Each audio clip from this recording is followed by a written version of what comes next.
On President William Ruto's administration to stop its strong appetite for debt. The concern is coming from former Parliamentary Budget Committee chairperson and the Kiharu Member of Parliament, Ndindi Nyoro, who has attacked the government's borrowing patterns, warning they will derail the country's economic recovery. Kelvin Nyakundi has more on how government's borrowing could shape Kenya's fiscal direction. Listen in. Kenya's public debt has now surged beyond 11 trillion shillings, reigniting fears over the country's fiscal sustainability. Joining the growing chorus of critics is Kiharu Member of Parliament Ndindi Nyoro, a former staunch defender of the government's economic model. Some decisions that were taken from 2014, coming all the way to 2019, have put us to serious debt distress.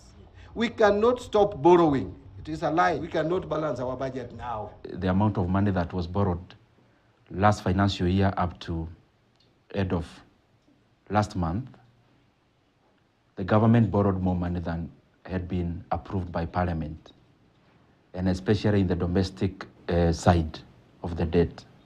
At the center of Nyoro's criticism is the controversial 44.8 billion shilling stadium infrastructure bond, a debt meant to fund the Talanta Stadium, but one whose interest could balloon its final cost to over 100 billion shillings in just 15 years.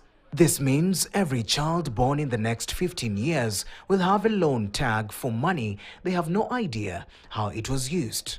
Also in the spotlight is the 175 billion shilling fuel levy securitization plan, which some legislators and experts have called illegal. Whatever government did through the National Treasury, the Ministry of Transport through KRB, remains illegal, and it remains a scandal that will unravel in this country pretty soon. We'll say if we are borrowing 155 billion on the security of the levy, then it should be accompanied by a document that goes to the press and to the people that says of these 175 billion, this is exactly what it's supposed to do. It's going to do A, B, C, D. Economists warn that while such financing models appear innovative, they come with high interest rates. Allow a predictable tax regime for this country so that people can invest without fearing that tomorrow the tax regime will change and I will not have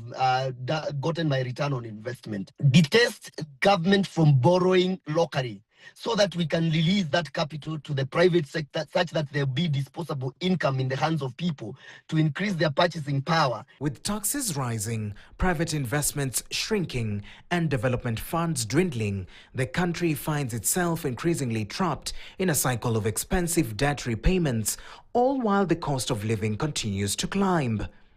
The concerns on debt burden could reshape the national conversation on borrowing. Whether it leads to policy change or political tension remains to be seen. Nyakundi Kelvin for KTN. Well, KTN Prime takes a short break right now. Stay with us. A lot more in terms of information coming your way.